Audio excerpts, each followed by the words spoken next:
What's good, YouTube? You already know. Big Flocka with a comics perspective, and I'm gonna smash, dash, and slide on through that little bit of energy. Please hit the like, subscribe, comment, do all those things to help support this channel, and hit that bell notification for future fire content. As you can tell by the title, man, we're gonna talk about a situation that happened out over there in Salinas Valley around 2015, 2016, when a Bulldog on the C upper yard ended up rushing a Mexican Mafia member named Crow from Valencia. Now, prior to this happened around 2015, 2016, but prior, man, see, there was Bulldogs on coexisting on yards with Sureños. New Corcoran, I think there was some down in Tehachapi, Ironwood, different locations. I don't know all the locations. I could be wrong about a few places, but they were coexisting. And see, but for some reason, on C upper, the Bulldogs were politicking a little bit different over there. Okay, they were rushing Sureños every chance they got. It didn't matter if they were in cuffs. It didn't matter. They were getting off, right? But this didn't affect all the other prison yards. See, back then, it was, okay, whatever happened at one institution stayed there, right? Whatever happened on one yard stayed there. So there was a lot of Bulldogs that were coexisting. The NF and MA had just came out to these yards and were starting to coexist on some lines, right? But this incident kind of opened up the door for Norteños now to be sent down south, right? Because what happened was they were coming back from a visit, okay? And they had a new rookie correctional officer. And see, at that time, they used to separate C upper, right? And, from the rest of the Sureños and MA because they were getting off at times. And it was mainly the Bulldogs that were being the aggressor. The Bulldogs did not want to program on any yards with any Sureños at this institution. I don't know if there was a prior incident. I don't know if this yard just rocked different, but this is what it was. They were on a yard that had new flowers, not the SNY new flowers, but the original new flowers, and I think blacks and Bulldogs. Okay, so what ended up happening, they're coming back from a visit. Now, everybody knows the visiting room is pretty much an area where nobody's supposed to get off. You're not supposed to rush. You're putting people's families in danger, and you could pretty much fuck up everybody's visit, right? Now, at the conclusion of the visit, this rookie cop decided to put both these individuals in a dress-out area, right? And when he did so, the Bulldog picked up a chair and pretty much rushed and cracked the metal Crow, Johnny Martinez from Valencia. Now, after this incident, right? Now, bear in mind, there had been Sureños that were coexisting on every facility, pretty much with Bulldogs. There was no really function. There was no really funk. There was really no issues. They'd have skirmishes here and there, but they were able to sit there and just pretty much be on the yards with no repercussions, no reprisals. The Sureños just looked at it. This isn't our problem. This isn't our issue. That's between them and the Norteños. Now, after this incident, what ended up happening was there was a green light. Why? Because an metal was touched. And Crow from Valencia, I mean, he's been around for a minute. I remember when I was in Corcoran Shoe, his name was starting to ring bells because, he was a moneymaker. He was already making money when he was there with Artie from King Cobras at that time. You know what I mean? And, yeah, there was a lot of speculation about other things, but I'm not here to discuss that. But he had a lot of pull with a lot of individuals. And so you guys already know the rules. If anybody raises a hand towards an metal, there's supposed to be consequences. There's supposed to be repercussions, and it's supposed to be an all-out war. Now, because of this incident, and because of all kinds of numerous other incidents that happened on C upper, the Sureños elected not to let the Bulldogs walk any more yards. So there was a statewide green light on them. And that's why to this day, you're not seeing Bulldogs walk any yards. That's why when they got sent down to, Ironwood, they got rushed. When they got sent to this institution, California City, they ended up getting rushed because they're not going to walk the yards. They're not going to walk these lines. And this is pretty much self-created by the Bulldogs. And see how the Bulldogs are, as you already know, you fuck with one, you fuck with all. So if C upper decided to rock, other yards started to decide to rock as well. Because they run their own individual program. No one pretty much dictates what a Bulldog does. Okay? And that's why to this day, you're not seeing them be put out there on those lines. Now, there was talk amongst administration, we're going to put these guys out there. And they've tried. They've done it in the Bay. which now the Bulldogs actually have a yard up in the Bay. They did it in Old Folsom in different locations. Now, all this did was open up the doors for Norteños to now be sent down south in like the last couple of years. You have homeboys that are in Centinela, I heard, Lancaster, and other locations. Whereas years before, right, there was never any Norteños that ever were walking yards down south.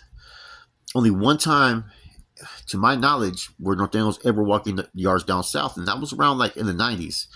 They had, actually, I think it was, I don't know which yard it was, but in Centinela Level 3, they had established a pretty deep presence down south. I think there was about 60 of them, you know. Stuff ended up kicking off, of course, and they all got removed off the yard. But now they're back down there. And, you know, like I said, man, all respects to the Bulldogs, right? Because ever since this incident happened in 2015-16, you know, everywhere they go, they're pretty much at odds against any other Mexican group. And see, that's the thing, too. The Bulldogs were rushing anybody that was Mexican that wasn't a Bulldog, man. I mean, you know what I'm saying? And it was just on site. They wiggle different. They're deep on that yard. You know what I'm saying? And they had a whole different type of agenda. Now, this translated into, like I said, now where they're not going to walk any yards with the Sureños, period. You know, and it all falls back to what happened to Crow from Valencia, you know. And that's why kind of even the incident that happened up in High Desert is kind of interesting because, you know, I've been told that, you know, whatever happened, that, you know, the dude was drunk, that Metal was drunk, and his detail team was there, and, you know, shit kicked off, and then his detail team went to work on those dudes, right? Pretty viciously from what I'm told. And that's why there's been no consequences, you know what I mean? You know what I'm saying? Over there in High Desert. A little bit of tension, like there's always going to be tension. But at the end of the day, man, people are just pushing their own agenda, right? And so that's why when, you know, we did the video recently, you know, we're hearing about someone even raise a hand towards an MMA member. Usually there's going to be consequences for that. Usually it's just not fucking, you know, a cheek isn't turned on that, right? Look what happened with fucking Crow. Crow got hit with a chair. Bam. Greenlight issued statewide on all Bulldogs. They no longer walk the yards. And see, now that the Bulldogs have not just the Norteños that they go to war with, now the Sureños, it's going to be hard to ever put them into, you know, the general population where they can coexist and have a foundation. Because now they have the two biggest Hispanic groups in the system who pretty much have targeted them and put a green light. And if anything, I think that this maybe kind of solidified a better relationship with the Norteños and Sureños. Now, just because the North and South are having to end all hostilities and people are getting along, there's nothing wrong with that. We were getting along even back in sometimes in the 90s and 2000. When I was on the line or in the shoe, we would chop it up with Sureños, but it was an individual basis. Now, that's the same thing that's being applied now, right? Is this individual. You know, it's not uncommon to have, you know, a Sureño spread and a Norteño, you know, sharing a spread or even working out or just chopping it up. Whereas years before, yeah, we could maybe do a little bit of sharing, you know, revistas or even some deals, right?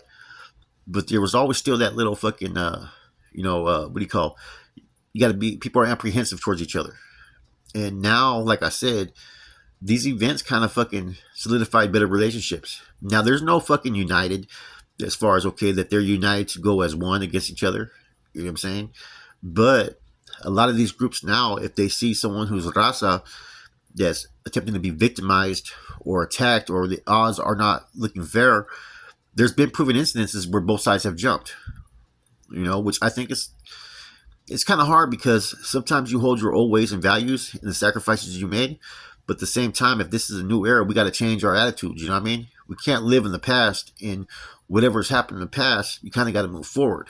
Now, will the Bulldogs ever have a chance to walk the yards with Norteños and Sureños? Technically, that's a good topic to discuss. I don't think so, because they don't have a leadership. They don't have certain rules and reglas, basically, that give them a political structure to govern themselves. They pretty much govern themselves as they see fit at each institution. If you have bad paperwork or you did some fucked up shit, they're going to deal with you. And it's that simple. Now, as Norteños, right, we understand a little bit of what the Bulldogs are are going through. I'm saying, well, as a former North Daniel, you know what I'm saying, as far as back in the 90s and whatnot, it was difficult. You know what I'm saying? We couldn't walk certain yards. We get sent down south, we get hit, right? And the whole time during that time, a lot of those Bulldogs were associated with the Southsiders. They were being given that pass.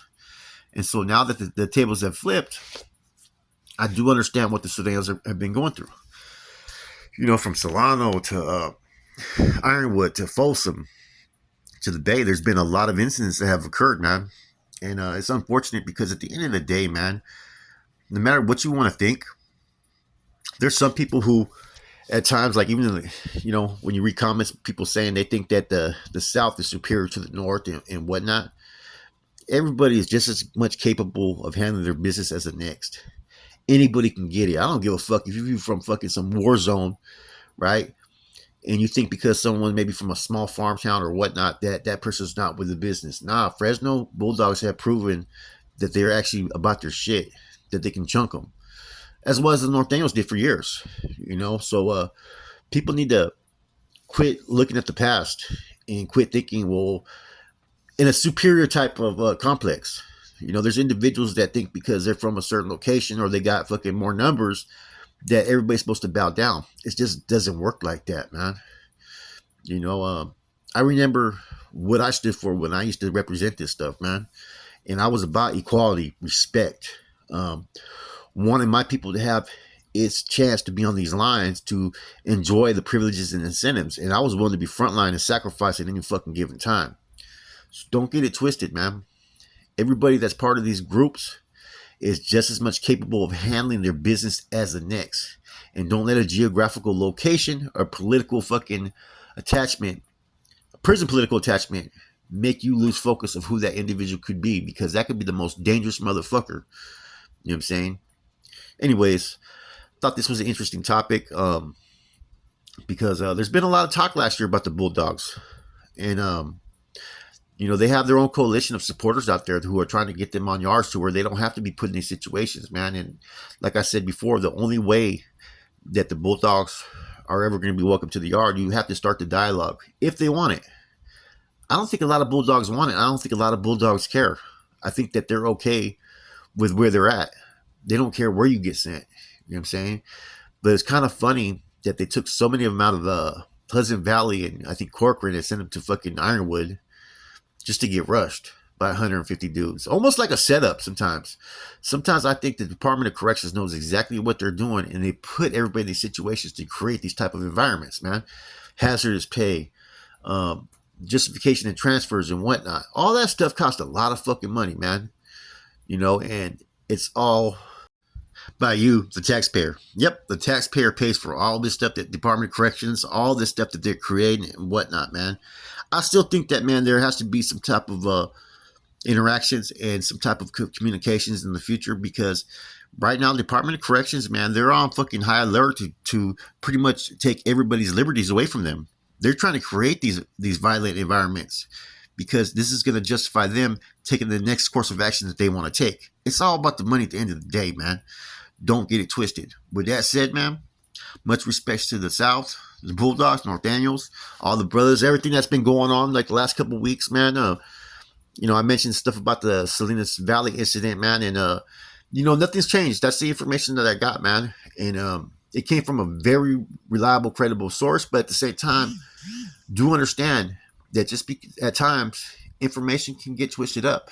Sometimes things are hearsay. So you always got to look at where the information is coming from as well.